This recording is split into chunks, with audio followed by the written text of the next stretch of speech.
Good afternoon, everyone. I am an unfamiliar face on this dais, so for the sake of formality, my name is Delegate Leslie Lopez. I represent District 39 in the Maryland General Assembly. It's Germantown, Clarksburg, Montgomery Village, Washington Grove, and Gaithersburg area. And I am here today in my capacity as chair of the Metro Washington Area Committee, as part of the Montgomery County delegation in the Maryland General Assembly, which is a lot of words to basically say that I chair the committee in Annapolis that deals with oversight of the Park and Planning Committee. And so today we are very excited to kick off the public hearing and listening tour portion of our development review process work group. And I would like to go around the horseshoe and just have everyone introduce themselves with their name and what organization or what other entity they might be representing today.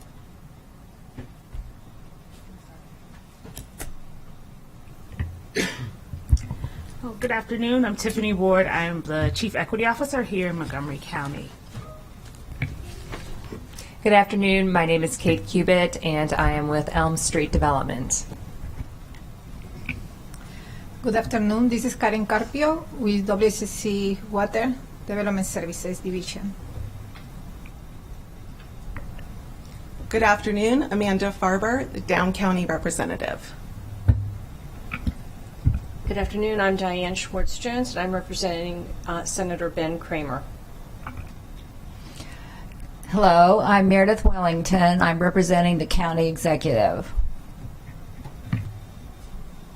Hi, I'm Henry Coppola. I'm Montgomery Parks representative. Good afternoon. Robert Cronenberg, Deputy Director with the Montgomery Planning Department. Good afternoon, Christina Sorrento. I'm the Chief of the Intake and Regulatory Coordination Division with the Montgomery County Planning Department. Good afternoon, San Mutazidi, Deputy Director with Department of Permitting Services. Hello, I'm Tim Couples, Chief Engineer, Montgomery County Department of Transportation.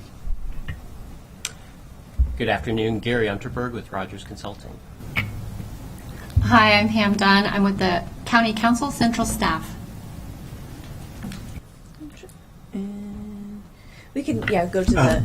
Okay. Tom Lewis, I'm the Development Ombudsman for the county, representing the county executive also. Cool. And Steve, if you'd like to introduce yourself as our mediator. Sure.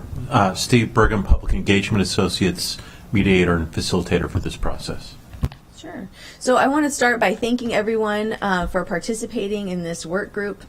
I know it's in addition to all the important work that you're doing in your lives, but it's important that we have an inclusive process and we have people that are subject matters here really guide what the work group's product looks like. And to Steve, thank you for stepping up in this mediator role.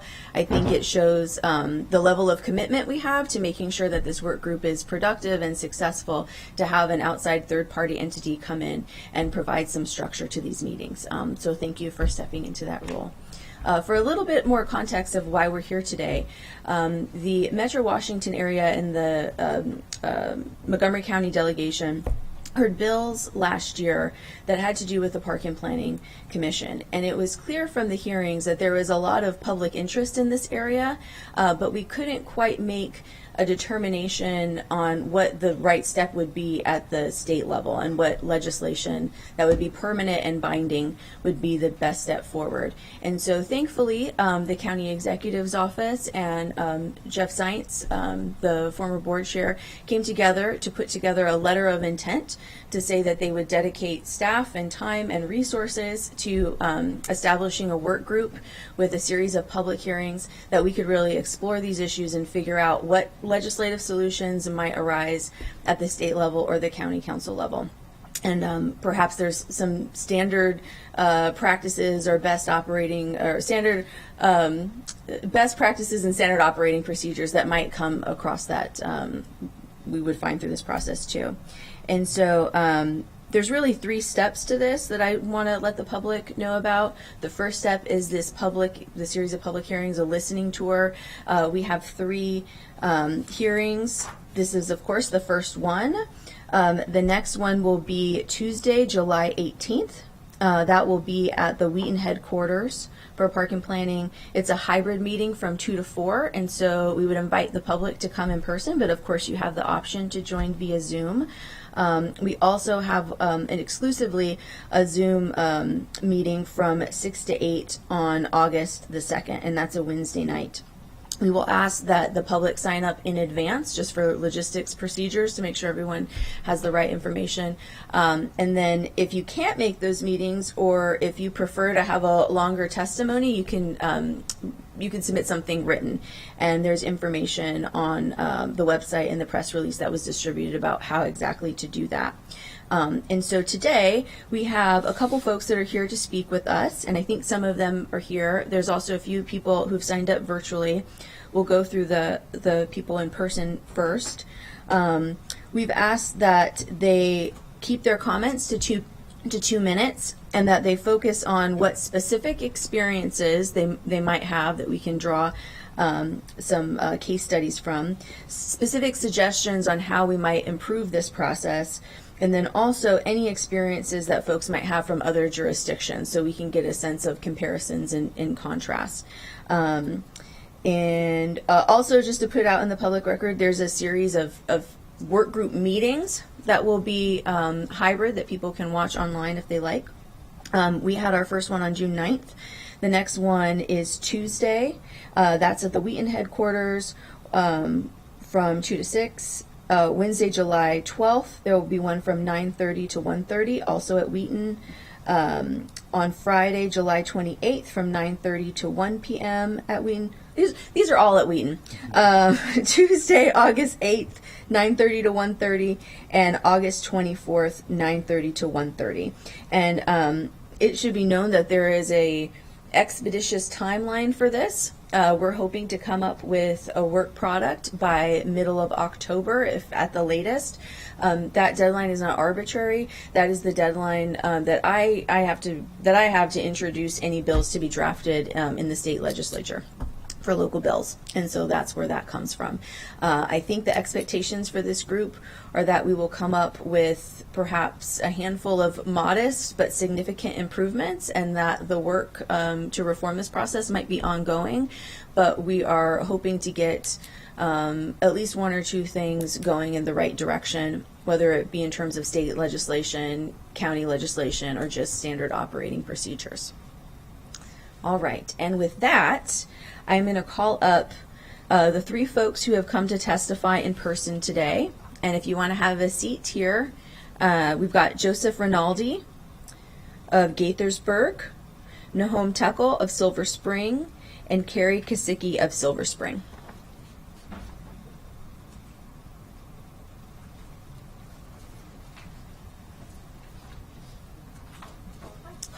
Hello, good afternoon.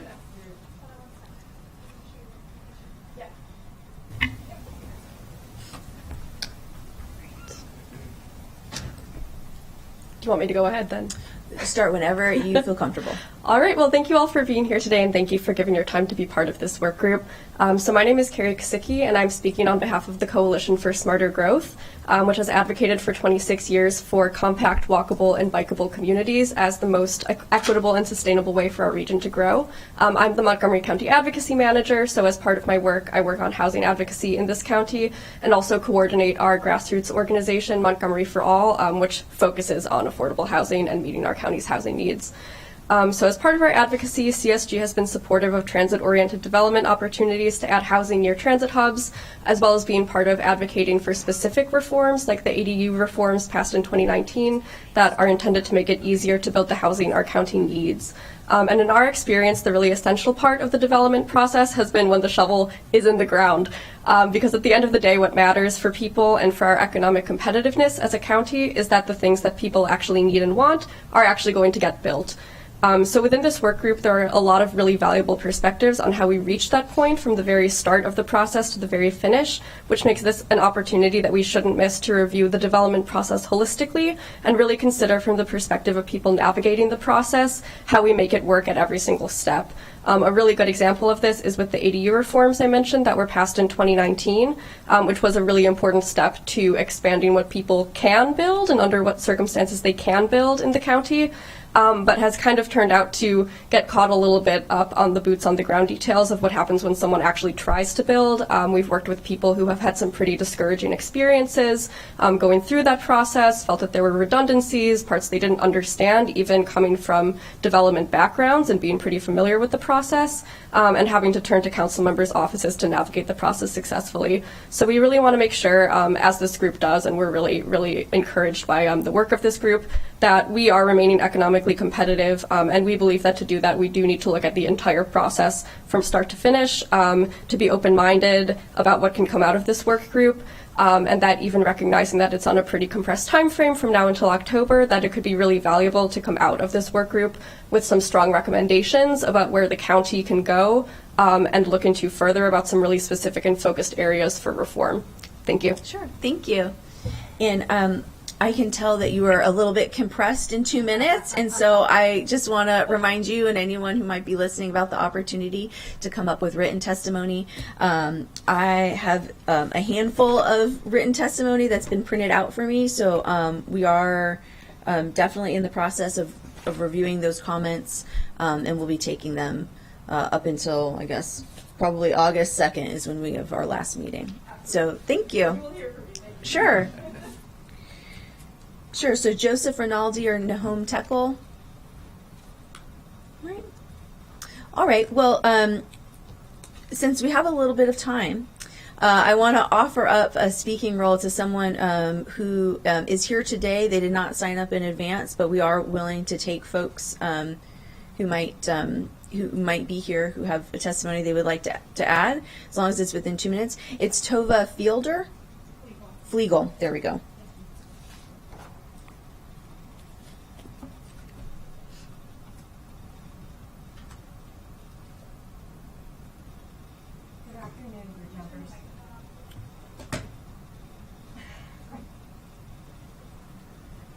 Thanks. My name is Tova Flegel. In your June 9th meeting, Mr. Unterberg accurately presented a common scenario in which developers come in from out of town eager to compete in Montgomery County. They do their risk-benefit analysis, decide to cut their losses, and leave to other jurisdictions. We know this scenario firsthand. My family owns a 5-acre parcel about 10 minutes from here. We've lost development contracts under exactly this scenario. These are the failed deals you never even hear about. You see, years ago, MCDOT had an engineering problem to solve. The road in front of our property had been flooding for decades, and MCDOT decided the best solution was to divert the water onto our land. There was no assessment of how that decision might limit future development, well, not for small developers anyway. There was only an immediate problem to solve, likely some budgetary constraint, then bullying and threats of eminent domain. In fact, our neighbor litigated this matter against the county for 3 years. While diverting the water onto our land aids larger developers on the other side of the road and aids the county itself, this action, when combined with the list of onerous development requirements, which multiply almost annually, severely undermines future development of our property. This is not an isolated circumstance. It's reflective of a much broader mentality. Today, the same county agencies in the executive's office aim to fix what is systemically broken. One starting point might be a mandate preventing the county's own projects from having the net result of unfairly restricting development for smaller developers while requiring them to provide a public service to others. Thank you for your time. Thank you. And Ms. Flegel, can you spell your name? I just want to make sure I have an accurate. F-L-I-E-G-E-L. Thank you. All right. And we can go to anyone who's waiting virtually. If there's. Okay. Okay. So we do have someone who has signed up, but I think we're having a technical issue where they might have dropped off, and that's Bob Kite of Gaithersburg. You might have to wait a minute to reconnect. No.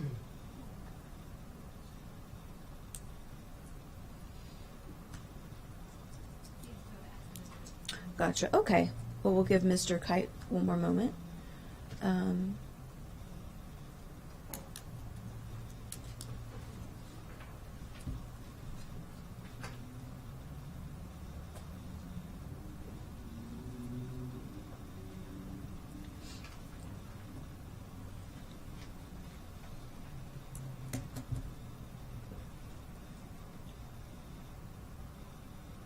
I appreciate Ms. Flegel's coming today and participating as a member of the community and providing testimony. And I just want to offer that opportunity up to anyone else who might be here who's sitting on 2 minutes of testimony that they might want to share while we wait for Mr. Kite. No? All right.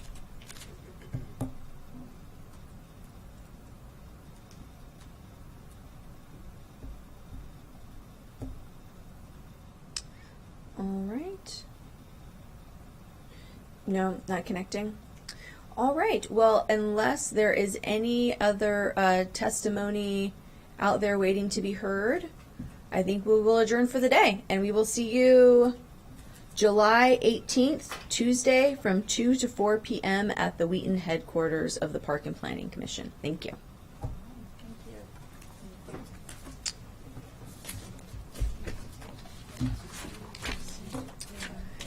Well.